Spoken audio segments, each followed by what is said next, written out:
Assalamualaikum warahmatullahi wabarakatuh. Perkenalkan, nama saya Siti Zulfadila dari kelompok 8. Perkenalkan, nama saya Muhammad Hamidullah Muhammad Ramdhani. Nama saya Nabila Firjana Riswari. Saya beserta teman-teman saya akan menjelaskan materi mengenai etika yang terdapat pada bab 10. Sebelum kita membahas lebih dalam mengenai etika, kita harus tahu dulu ya, etika itu apa sih? Nah, kita mulai dari pengertian etika.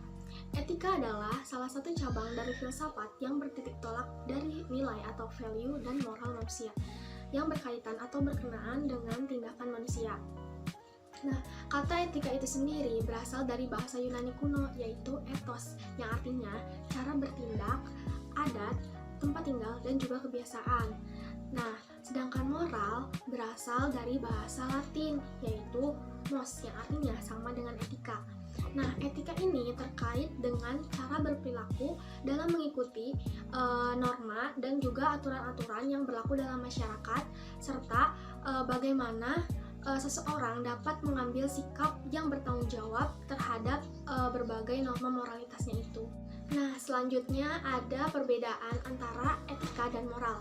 Perlu kita ketahui bahwa etika dan moral ini merupakan dua hal yang berbeda. Nah, apa itu perbedaannya? Etika mempelajari keilmiahan secara kritis dan logis tentang tindakan manusia yang baik dan yang buruk. Sedangkan moral merupakan nasihat-nasihat atau wejangan yang bersumber pada masyarakat, seperti misalnya ajaran-ajaran dalam adat istiadat dalam masyarakat, kemudian ajaran-ajaran agama. Nah, jadi moral ini lebih menunjukkan sifat yang aplikatif tentang perilaku atau tindakan manusia yang baik dan yang buruk. Nah, bisa kita lihat perbedaan antara moral dan etika. Nah, kalau moral ini lebih kepada tata cara, kebiasaan, adat, dan perilaku yang sesuai dengan harapan dari kelompok sosial. Nah, sedangkan kalau etika itu adalah seperangkat nilai yang menjadi acuan. Nilai yang menjadi acuan dalam aktivitas kerja atau profesi, serta perilaku yang sesuai dengan sistem nilai yang disepakati. Nah, selanjutnya yang kedua ada macam-macam etika. Di sini ada 4 macam etika. Yang pertama ada etika deskriptif, kedua etika normatif, yang ketiga metaetika, dan yang terakhir ada etika terapan. Yang selanjutnya akan dibahas lebih dalam mengenai etika profesi. Yang pertama itu ada etika deskriptif. Nah, etika deskriptif ini memberikan gambaran tentang tingkah laku moral dalam arti yang lebih luas. Jadi seperti berbagai norma atau aturan yang berbeda dalam suatu masyarakat. Nah, dengan kata lain, etika deskriptif ini mengkaji berbagai bentuk ajaran-ajaran moral yang berkaitan dengan yang baik dan yang buruk. Nah, mungkin selanjutnya akan dijelaskan oleh Nabila. Nah, etika normatif adalah etika yang mengkaji apa yang harus dirumuskan secara rasional dan bagaimana prinsip-prinsip etis dan bertanggung jawab dapat digunakan oleh manusia. Nah, hal yang paling menonjol adalah munculnya penilaian terhadap norma-norma tersebut. Itu menentukan bagaimana sikap baik dan buruknya manusia. Nah, dalam mempelajari etika normatif ini dibagi dengan dua. Yang pertama adalah etika yang bersifat umum. Etika umum ini memiliki landasan dasar seperti seperti norma etis atau norma moral, hak dan kewajiban, hati nurani, dan tema-tema itulah yang menjadi kajiannya. Nah, yang kedua adalah etika yang bersifat khusus. Etika khusus ini berupaya menerapkan prinsip-prinsip etis yang umum atas perilaku manusia yang khusus. Nah, etika khusus ini berkembang menjadi etika terapan. Nah, etika khusus mengembangkan dirinya menjadi etika individual dan etika sosial. Kalau etika individual itu menyangkut tentang kewajiban dan sikap individu terhadap dirinya sendiri, sedangkan etika sosial itu menyangkut tentang kewajiban, sikap, dan pola perilaku manusia sebagai masyarakat.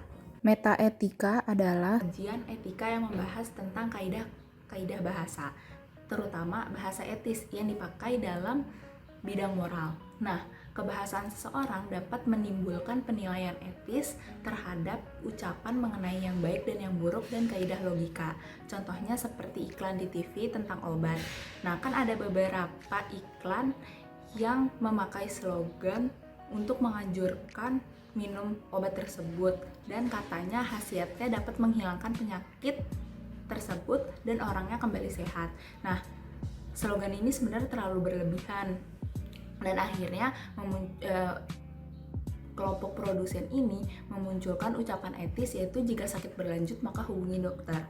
Nah, ucapan etis ini seakan menjadi semacam perilaku moral yang baik yang dihadirkan oleh sekelompok produsen untuk masyarakat.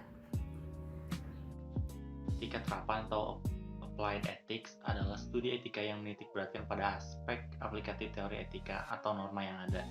Disebut etika terapan karena sifatnya yang praktis, yaitu memperlihatkan sisi kegunaannya. Kajian etika terapan meliputi dua wilayah besar, yaitu yang pertama, kajian tentang profesi, membahas etika terapan dari sudut profesi tertentu, misalnya etika kedokteran, etika politik, etika bisnis, ataupun etika keperawatan. Yang kedua, etika terapan yang menyoroti berbagai masalah, misalnya pencemaran lingkungan hidup, menimbulkan kajian tentang etika lingkungan hidup, pembuatan, pemilikan, dan penggunaan senjata nuklir, menimbulkan kajian tentang etika nuklir, diskriminasi dalam berbagai bentuk, seperti ras, agama, gender, warna kulit, dan lain-lain, menyebabkan munculnya studi tentang hal itu. Misalnya, etika feminisme dan etika multikultural. Selanjutnya ada etika profesi. Bidang etika terapan yang dapat dipelajari secara lebih khusus adalah etika profesi. Etika profesi adalah etika yang berkaitan dengan profesi atau etika yang diterapkan dalam dunia kerja manusia. Di dalam dunia kerjanya, manusia membutuhkan pegangan berbagai pertimbangan moral dan sikap yang bijak. Secara lebih khusus, etika profesi dapat dirumuskan sebagai bagian dari etika yang membahas masalah etis tentang bidang-bidang yang berkaitan dengan profesi tertentu, seperti dokter, pustakawan, arsiparis, profesional, ahli hukum, dan pengacara. Kode etik suatu profesi adalah norma-norma yang harus diindahkan oleh setiap anggota profesi di dalam melaksanakan tugas profesinya dan dalam hidupnya di masyarakat. Norma-norma tersebut berisi petunjuk-petunjuk bagi para anggota profesi tentang bagaimana mereka melaksanakan profesinya dan larangan-larangan, yaitu ketentuan-ketentuan tentang apa yang tidak boleh diperbuat atau dilaksanakan oleh mereka. Secara umum, tujuan mengadakan kode etik adalah untuk yang pertama, menjunjung tinggi martabat profesi. Yang kedua, menjaga dan memelihara kesejahteraan para anggotanya. Yang ketiga, meningkatkan pengabdian para anggota profesi. Yang keempat, meningkatkan mutu profesi. Dan yang kelima, meningkatkan mutu organisasi profesi.